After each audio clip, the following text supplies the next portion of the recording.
Hello students, आज के हम अपने इस लेक्चर में Rutherford model of an atom के बारे में डिस्कस करेंगे। हम अपने लास्ट लेक्चर में discovery of electron, proton, neutron and J Thomson model of an atom के बारे में डिटेल से स्टडी कर चुके हैं। अब हम देखते हैं कि जो Rutherford model of an atom है वो रदरफोर्ड साइंटिस्ट ने 1911 में दिया। जो रदरफोर्ड है इसने न्यूक्लियस की डिस्कवरी की। हमें कहते हैं discovery of nucleus is done by Rutherford scientist. जो रदरफोर्ड साइंटिस्ट है इसने बताया कि जो एटम है उसके सेंटर में small heavy positively charge body है जिसको हम न्यूक्लियस कहेंगे, और न्यूक्लियस है उसके अंदर प्रोटॉन एंड न्यूट्रॉन्स होते हैं, और जो न्यूक्लियस है उसकी डायामीटर है और रेडियस है वो काफी स्मॉल है as compare to the diameter और रेडियस ऑफ एन एटम।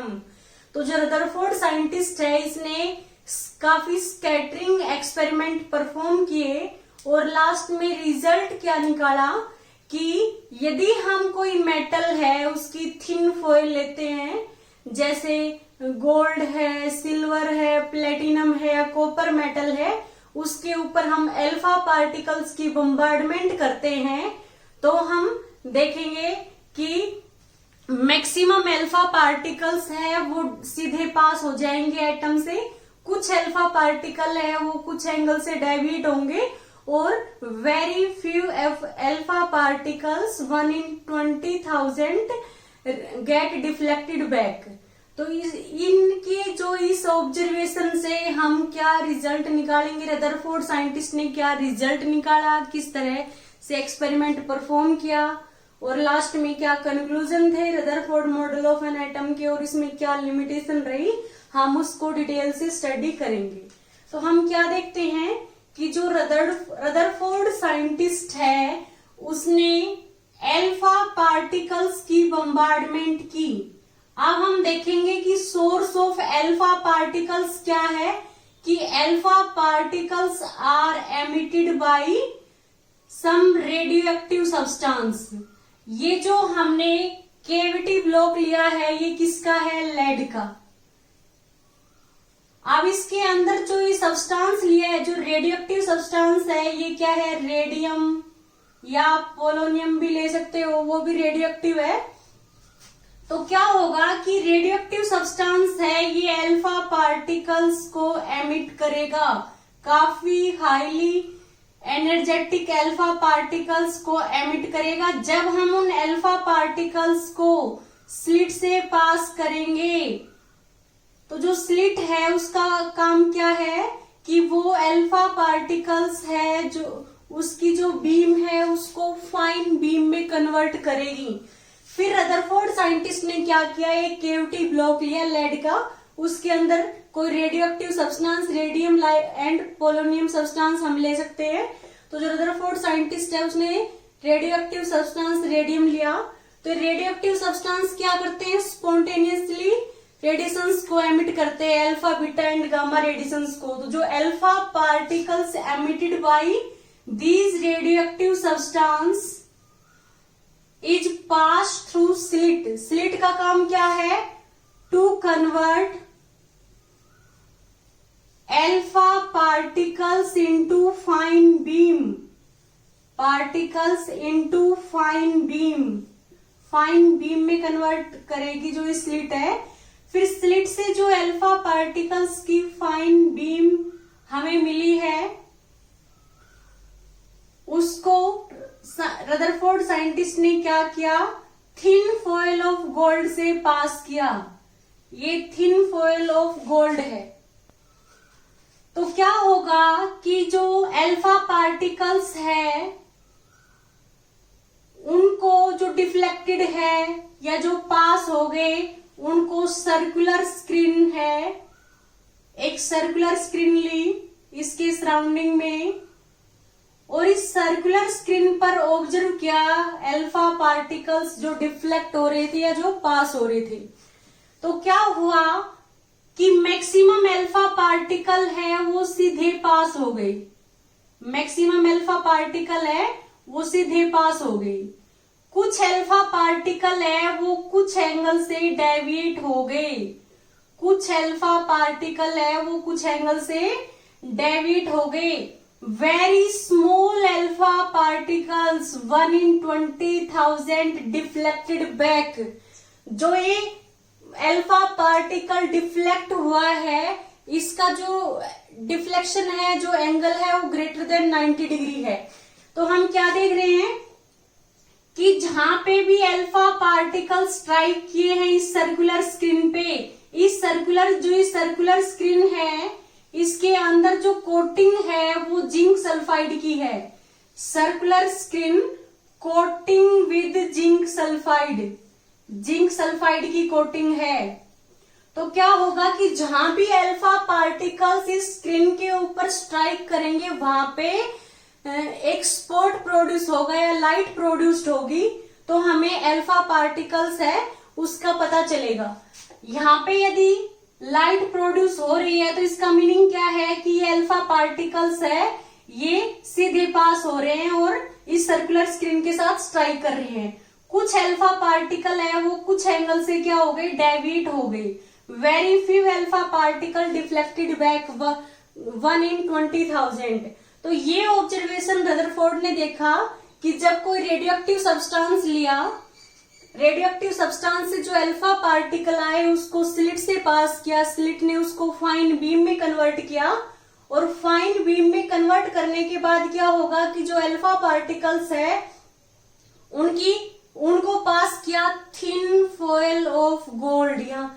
तो क्या हुआ कि मैक्सिमम अल्फा पार्टिकल सीधे पास हो गए, कुछ अल्फा पार्टिकल कुछ एंगल से डेविएट हो गए, और very few alpha particle deflected back greater than 90 degree angle. तो जो observation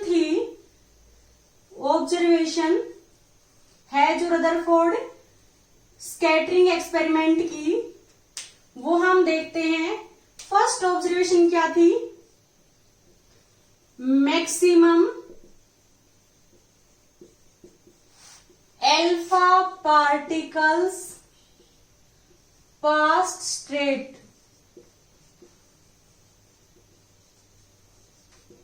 second, very few alpha particles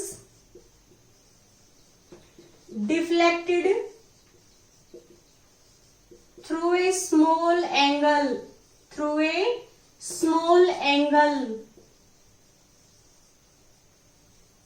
और थर्ड ऑब्जर्वेशन क्या थी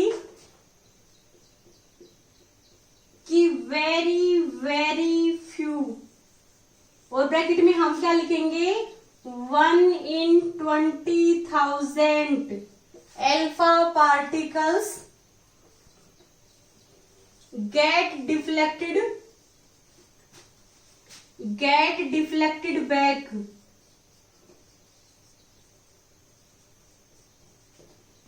ये तो ऑब्जर्व किया कि रदरफोर्ड साइंटिस्ट ने ऐसा हुआ।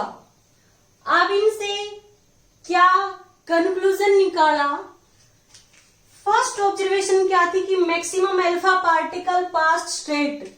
इसका मीनिंग क्या है, रदरफोर्ड साइंटिस्ट ने सोचा कि जो एटम है उसके सेंटर में small heavy positively charged body है, और इसके सराउंडिंग में जो सर्कुलर पाथ है जिनमें इलेक्ट्रॉन्स रिवॉल्व करते हैं उनको हम क्या कहेंगे, ऑर्बिट्स कहेंगे। इन ऑर्बिट्स में क्या होते हैं, इलेक्ट्रॉन्स होते हैं। तो मैक्सिमम अल्फा पार्टिकल्स है वो सीधे पास हो गए। इसका मीनिंग क्या है कि मैक्सिमम जो स्पेस है एटम का वो क्या है, एम्प्टी है, खाली है। कुछ अल्फा पार्टिकल है वो कुछ एंगल से डेविएट हो गए। जो अल्फा पार्टिकल इसके पास से गुजरेंगे, इस न्यूक्लियस के पास से, तो क्या होगा कि अल्फा पार्टिकल है उनपे भी पॉजिटिव चार्ज होता है, क्योंकि जो अल्फा पार्टिकल है वो किसके इक्वल होता है, हीलियम न्यूक्लियस के इक्वल। हीलियम जो न्यूक्लियस है उसका एटॉमिक नंबर 2 है, तो उसमें 2 ही प्रोटॉन है और 2 ही इलेक्ट्रॉन है। तो 2 प्रोटॉन है, तो न्यूक्लियस के अंदर क्या है, 2 प्रोटॉन है। यदि हम हीलियम की बात करते हैं तो जो हीलियम पार्टिकल है उस पे 2 यूनिट पॉजिटिव चार्ज होता है, 2 यूनिट पॉजिटिव चार्ज। तो हम देखेंगे कि जो न्यूक्लियस है उस पे भी क्या होता है, पॉजिटिव चार्ज होता है। तो जो अल्फा पार्टिकल न्यूक्लियस के पास से गुजरे हैं, पास से जो पास हुए हैं बिल्कुल नजदीक से, वो क्या होंगे, कुछ एंगल से डेविएट हो जाएंगे। It means there is small heavy positively charged bodies present in the centre of the atom. और ये मैक्सिमम अल्फा पार्टिकल सीधे पास हो गए। इसका मीनिंग क्या है कि मैक्सिमम जो स्पेस है एटम के अंदर वो एम्प्टी है, और वेरी फ्यू अल्फा पार्टिकल है वो इससे स्ट्राइक होके बैक आ गए।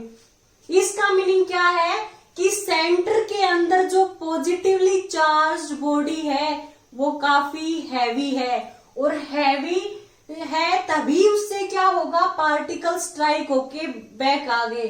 जो ये न्यूक्लियस है इसका मास क्या है, ज्यादा है किससे, अल्फा पार्टिकल से। तो very few alpha particle 1 in 20,000 deflected back because there is heavy body present in the centre of the nucleus. ये 3 ऑब्जर्वेशन रदरफोर्ड साइंटिस्ट ने इन ऑब्जर्वेशन के बेस के ऊपर कुछ कंक्लूजन निकाला कि मैक्सिमम जो स्पेस है एटम का वो एम्प्टी है, इस वजह से मैक्सिमम अल्फा पार्टिकल है वो स्ट्रेट पास हो गए। सेकंड क्या है कि very few alpha particles deflected through a small angle. It means alpha particle are positively charged, so there is a positively charged body present in the centre of the nucleus. Due to the repulsion between these positively charged body and alpha particles are deflected through a small angle. Last जो observation थी, very few alpha particles deflected back. It means कि यदि कोई alpha particle इस small heavy positively charged body से direct strike होगा वो deflect होके बैक आ जाएगा, क्योंकि जो ये न्यूक्लियस है इसका मास काफी ज्यादा है। जो न्यूक्लियस का मास किसकी वजह से होता है, due to the mass of proton and neutrons. क्योंकि न्यूक्लियस के अंदर क्या होते हैं, प्रोटॉन्स और न्यूट्रॉन्स। पूरे एटम का जो मास है वो कंसंट्रेटेड होता है किसके अंदर, न्यूक्लियस के अंदर। इस वजह से न्यूक्लियस काफी हैवी होता है। तभी क्या होगा, अल्फा पार्टिकल जो डायरेक्ट इसके साथ स्ट्राइक कर रहे हैं वो वापिस डिफ्लेक्ट बैक हो जाएंगे एंगल ग्रेटर देन 90 डिग्री। ये ऑब्जर्वेशन रदरफोर्ड साइंटिस्ट ने इस एक्सपेरिमेंट के बेस के ऊपर ड्राइव की। अब हम देखते हैं कि अब 2 पॉइंट्स पता चल गए कि जो एटम है वो 2 से मिलके बना है। एक तो क्या है, न्यूक्लियर पार्ट मींस न्यूक्लियस, और सेकंड क्या है, extra nuclear part other than nucleus in which electrons are revolve. तो हम क्या देखते हैं कि जो रदरफोर्ड स्कैटरिंग एक्सपेरिमेंट के बेस के ऊपर हम क्या देखेंगे कि atom is made up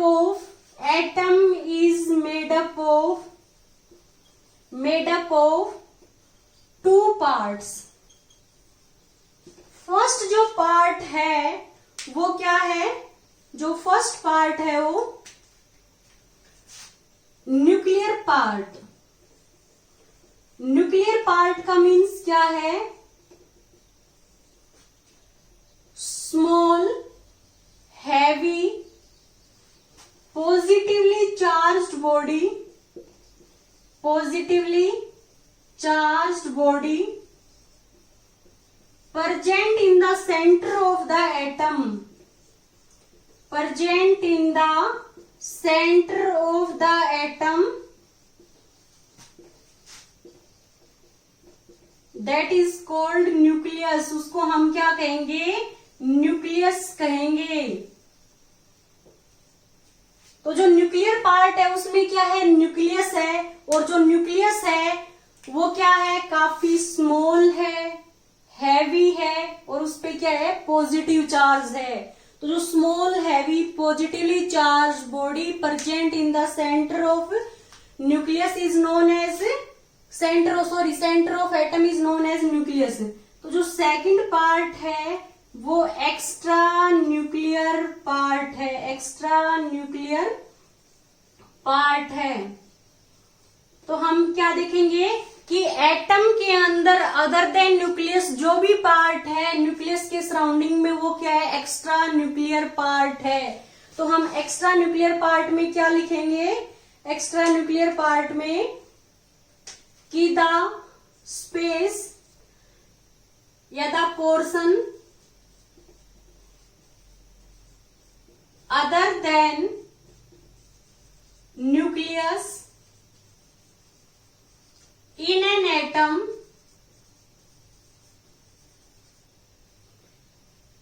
is known as extra nuclear part, extra nuclear part in which electrons revolve, in which electrons revolve। कि जो न्यूक्लियस को छोड़ के जो भी पार्ट है वो एक्स्ट्रा न्यूक्लियर पार्ट है जिसमें इलेक्ट्रॉन्स प्रेजेंट होते हैं और इलेक्ट्रॉन्स रिवॉल्व करेंगे around the nucleus in circular orbits.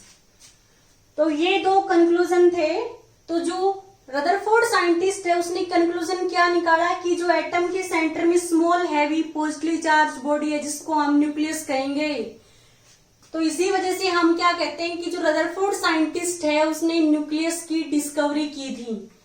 अब हम देखते हैं कि रदरफोर्ड साइंटिस्ट ने क्या बताया। जो एक्सरे डाइफ्रैक्शन से पता चला कि जो एटम है उसकी जो रेडियस है, रेडियस ऑफ एटम वो कितनी होती है, 10⁻⁻10 मीटर।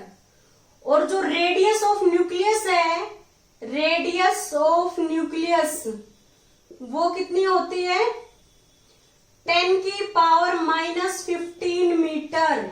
तो हम न्यूक्लियस की रेडियस और एटम की रेडियस के बीच में रेशियो देखेंगे तो हम देखेंगे कि रेडियस ऑफ न्यूक्लियस है वो काफी कम है किससे, रेडियस ऑफ एटम से, रेडियस ऑफ एटम से काफी कम है रेडियस ऑफ न्यूक्लियस। न्यूक्लियस की कितनी है, 10⁻⁻15 मीटर और एटम की कितनी है, 10⁻⁻10 मीटर। तो यहां से हम क्या देखेंगे कि जब हम इसको सोल्व करेंगे तो 10⁻⁻10 से 10⁻⁻10 कैंसिल हो गया, ऊपर क्या बचेगा 10⁻⁻5। 10⁻⁻5 का मतलब क्या है, यहाँ पे 5 जीरो आ गई तो यहाँ पे क्या आएगी इसकी वैल्यू 0.00001। तो हम ये देखते हैं कि जो एटम के कंपैरिजन में जो न्यूक्लियस की जो रेडियस है, जो साइज है वो कितना है 0.00001। हम ये सपोज कर सकते हैं कि जैसे जो हमारा ये न्यूक्लियस है ये तो हम क्रिकेट जो बॉल होती है उसके कंपेरेबल है और जो एटम है उसकी जो रेडियस है वो आप उस न्यूक्लियस के कंपैरिजन में, उस बॉल के कंपैरिजन में 5 किलोमीटर तक की जो रेडियस है वो किसकी है, एटम की। तो अब हम देख सकते हैं कि जो न्यूक्लियस है उसका जो साइज है वो एटम के कंपैरिजन में काफी स्मॉल होता है। ये रदरफोर्ड साइंटिस्ट ने कुछ कंक्लूजन निकाले स्कैटरिंग एक्सपेरिमेंट के बेसिस के ऊपर।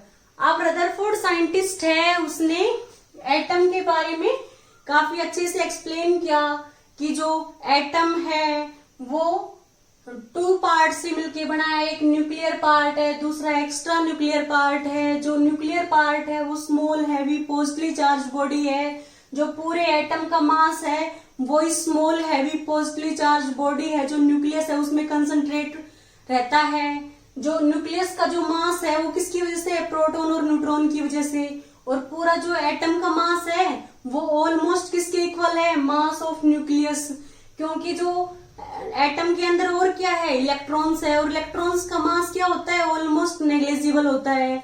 तो जो एटम का मास है, लगभग जो एटम का मास है वो किस में कंसंट्रेट रहता है, सेंटर में, इन द न्यूक्लियस, न्यूक्लियस के अंदर कंसंट्रेटेड रहता है। अब रदरफोर्ड है, उसके model, Rutherford model of an atom है, उसकी कुछ लिमिटेशन रही, तो हम लिमिटेशन देखते हैं। Limitation of Rutherford model of an atom. तो फर्स्ट लिमिटेशन थी, जो लिमिटेशन है Rutherford model of an atom की, कि जो Rutherford model of an atom है उसने एटम की स्टेबिलिटी के बारे में नहीं बताया कि एटम है वो स्टेबल होता है, उसके पीछे क्या रीजन है। तो फर्स्ट क्या है, limitation of Rutherford model of an atom. इसकी हम फर्स्ट लिमिटेशन देखते हैं कि इट डज नॉट एक्सप्लेन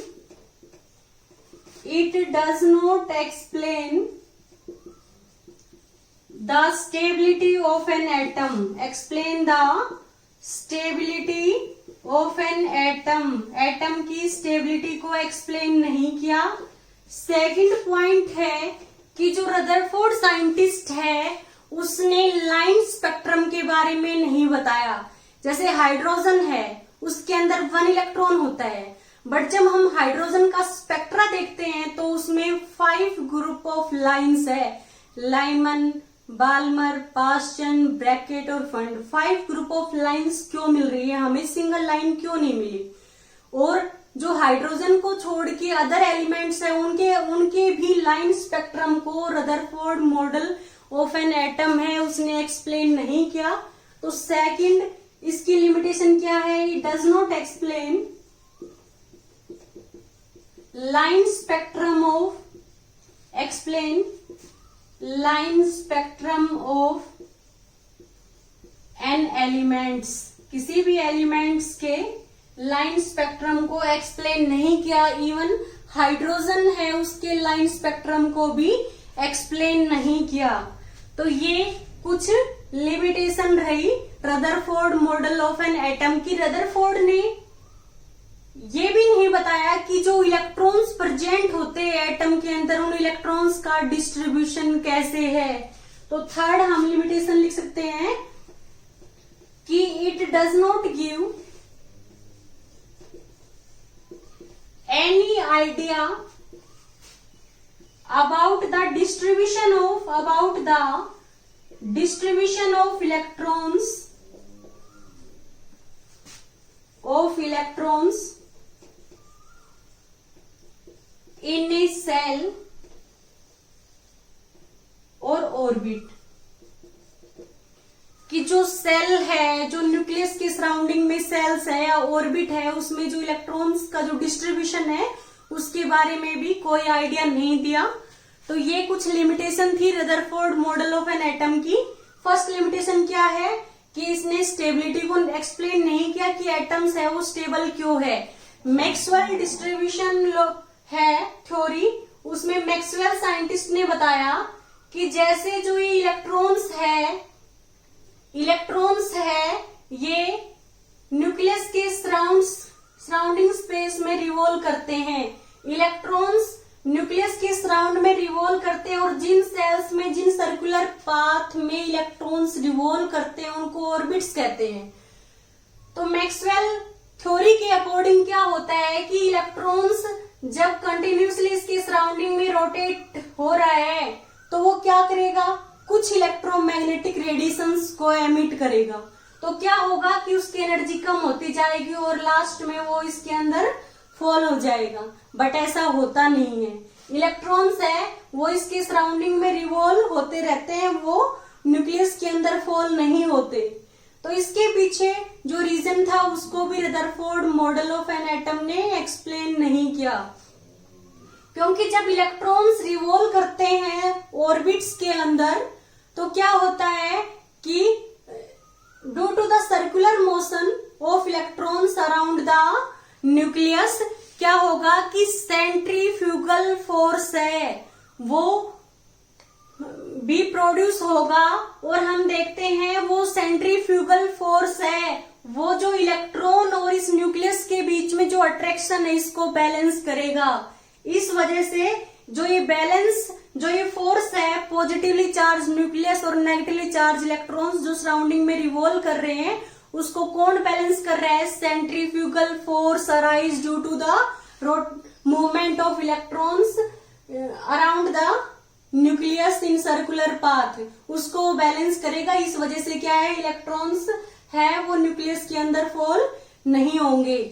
अब जो रदरफोर्ड साइंटिस्ट है उसने ये भी बताया कि इलेक्ट्रॉन्स है वो न्यूक्लियस के सराउंडिंग में इस तरह से रिवॉल्व करते हैं जैसे सन के सराउंडिंग में प्लैनेट्स रिवॉल्व करते हैं। तो जो Rutherford model of an atom है इसको हम planetary model of an atom भी कह सकते हैं।